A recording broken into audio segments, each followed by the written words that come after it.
Like I said, you're free to go. My sister. I love Hamilton. I've always wanted to make an Eliza Schuyler dress, so this video has been many weeks, months, years in the making. The reason why I couldn't make this dress years ago was because I could never find a color match for Eliza's dress. I showed various fabric companies photos of the dress asking them to help me color match, and I received some swatches that were very close to what I was looking for and some that were tangentially related. Eventually, finally, I took a chance on a listing on Etsy, and it was this pale silvery blue that looked more similar to the off-Broadway version of the dress rather than the one I was trying to make, which was the Broadway version. But by some stroke of luck, I received what I consider to be the perfect Eliza blue. Eliza! The Eliza fabric came in the mail today. It is 6 yards of blue and gold silk taffeta. It took me months to get this color, what I think is the right color, after many, many swatches. I will link exactly what color and where I got this from in the description because the struggle is real if you're trying to find Eliza blue. I still think it's blue. A lot of people say it's green. I think it's a shade of blue. So let's open it and make sure that it matches the swatch. Oh, this is it. This is it. This is Eliza blue. In the camera, it looks green, I know, but if you were to take this out into the daylight, you would go, oh yeah, it's blue. It's blue. I'm telling you it's blue, as it looks green right here in the camera. If you look here at the edge, you can see it's gold, so it is iridescent. And then up here on this edge, it is blue. So it's so beautiful. I'm so excited to have it. I'm gonna drape it on my mannequin and you know, be excited for when the thread comes, because this is the first part of the overdress to arrive. So all the matching thread and the lining for the bodice is not here yet, so I can't start sewing yet. It smells a little bit like the shipper package, but that's okay. I'm gonna take this outside and show you what I mean. When we go outside, this green is gonna look blue. This is the hill I will die on. It's blue. It's blue. Okay, so now we're outside under the natural light and you can see that it's blue. Here is my greenish shirt for reference. Yes, I love it.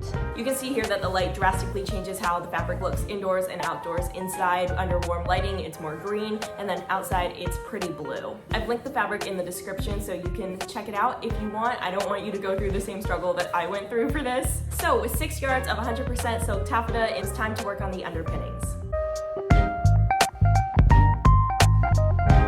All of Hamilton's costumes are made to move and have heavy boning built directly into the bodices. The more historical version of the gown would involve a lightly boned bodice and stays beneath. This is what I chose to do, not because I'm on some historical high horse, but because sewing a single set of stays for myself as opposed to heavily boning every single 18th century bodice I make would be more practical and will save me time and money and resources and labor.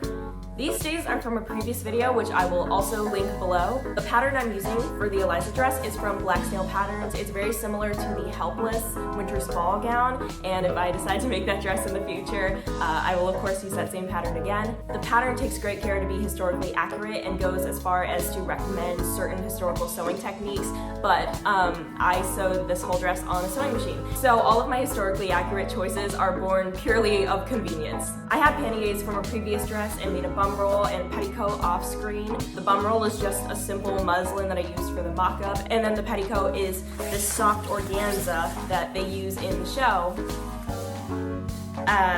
So that's not historically accurate either.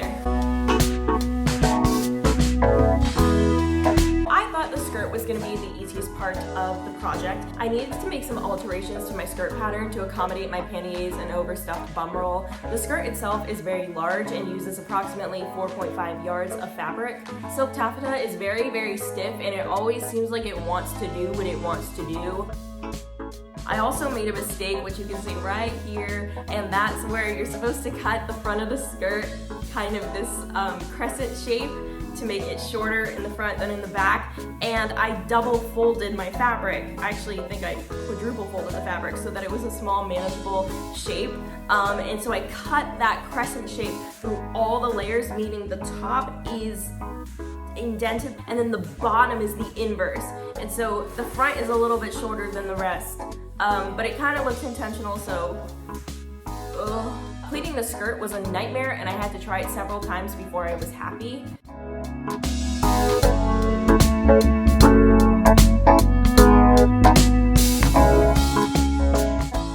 At first I did 4cm knife pleats all around as the pattern instructs.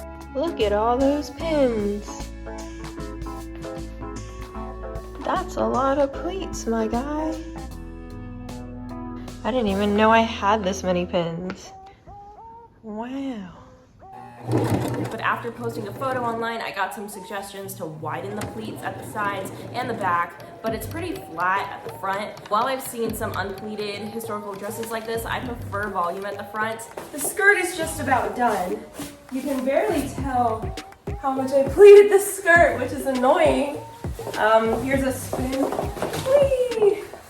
It doesn't splay out that much, but this is like probably 4 yards of fabric. So I made the waistband a little bit wider, thicker than the pattern had me, because I've seen in the pictures when they are like moving like this to do the work, their bodice rides up a little bit and all you can see is the waistband, so I made it a little bit thicker. I also got rid of the pockets because there were pockets in the pattern, but I didn't want pockets for this skirt. I gotta fix these pleats. And so it closes at a hook and eye on this side. I sewed a few different hooks and eyes in here so that I can adjust the size. Yup, that's it. I decided to widen my knife pleats and do a single approximately 3-inch box pleat at the front. And then I didn't like it, so I unpicked it.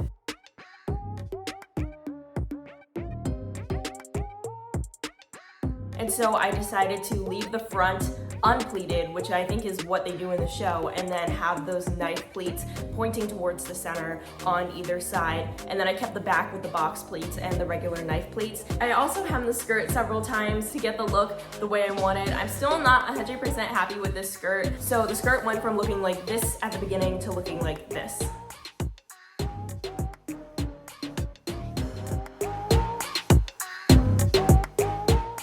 I was very worried about the structure of this working out, especially on my dress form. It has the sculpted chest, so no matter how tight you made the stays or anything, you're still gonna have that very defined modern shape. And so, unless I tried it on myself a bunch of times, it was just looking very strange and the back wouldn't close, and I was very stressed out.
Here's what it looks like right now.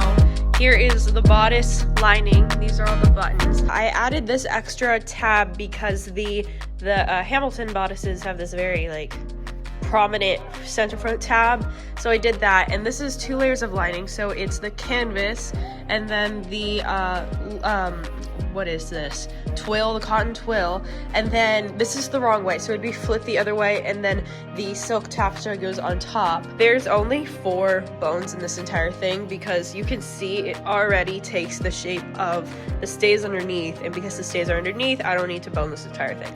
So there's only where the pattern told me to put them, and even then there's kind of less because I'm doing the back differently than how the pattern wants me to do it. So we got bone 1 here, bone 2 right here, and then there's 1 in the seam right here, and then another 1 in the seam right here. Okay, so now it's time to talk about the bodice. Unlike the skirt, I was fully prepared for the bodice being a problem. The question was, how do you get this flap to work? In the show, the flap doesn't look like a continuation of the main dress. It looks like it actually pulls over and buttons down the side and buttons on a diagonal. And I was like, how do you make that? There are 3 methods in my mind. There's method 1, which was when I made my first mock-up months ago. I had 2 pieces of fabric together, and then I pressed the seams so they were joined like this, with the seam on the other side, and then sew the buttons on one side of that seam. Then the next strategy was to make the bodice about 4 inches wider on one side, and then fold the fabric over and press it so that it wasn't 2 pieces of fabric sewn together, it was 1 folded over. This is gonna be a little bit longer than the stays, kind of like the actual costume. And then I think I'm gonna fold the fabric to get it to go over like this. That's me trying to trace on the mannequin. And then the bone channel is gonna be right here, and then there's gonna be a bone in here in the lining, but it's just a fold, so it's not 2 separate pieces. And so, I mean, that worked, but then the seam would be completely vertical, which is not what it looks like in the show. So then finally, I came up with what I think is what they actually do, and that is to have 1 piece and make it completely flat with the silk, and then cut out another bodice pattern shape, fold it over, press it down, and then make it literally a flap.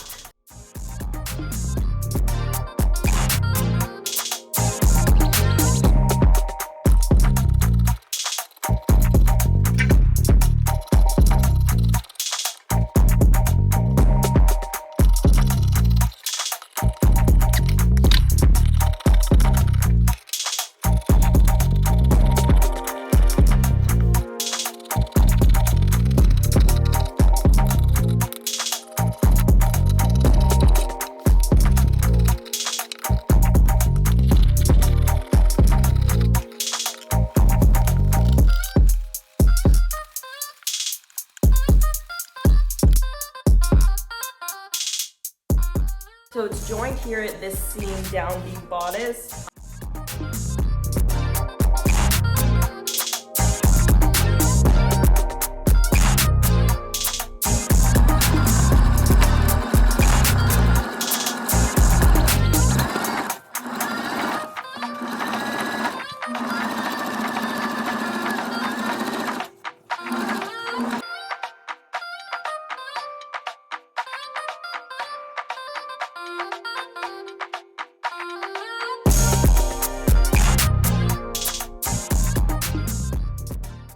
Sew the buttons through so that it stays like this. It's attached up here, down here, and then over here.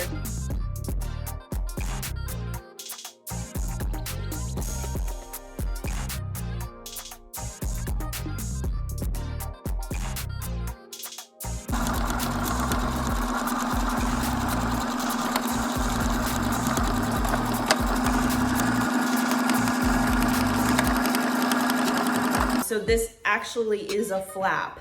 Now, the buttons don't come out and it doesn't unhook or anything, but it actually is another piece. So I thought, oh, maybe that's kind of wasting materials, but as of now, that's the best I've got. It does give the illusion of the flap that actually is functional, but there's no stress on these buttons. It doesn't do anything.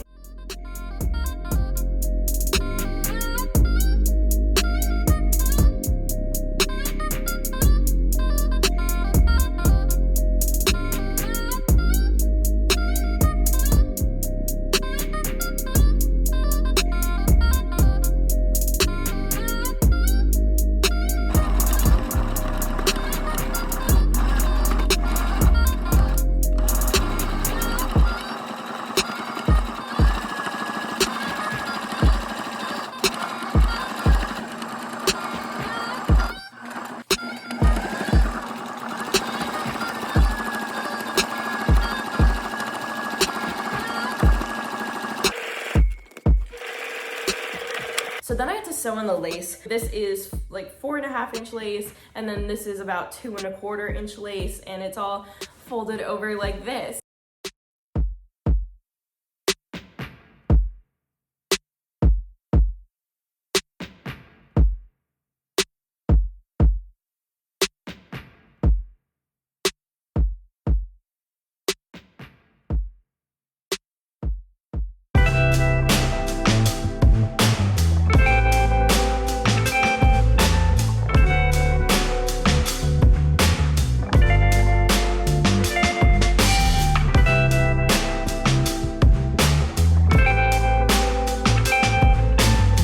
With the sleeves on.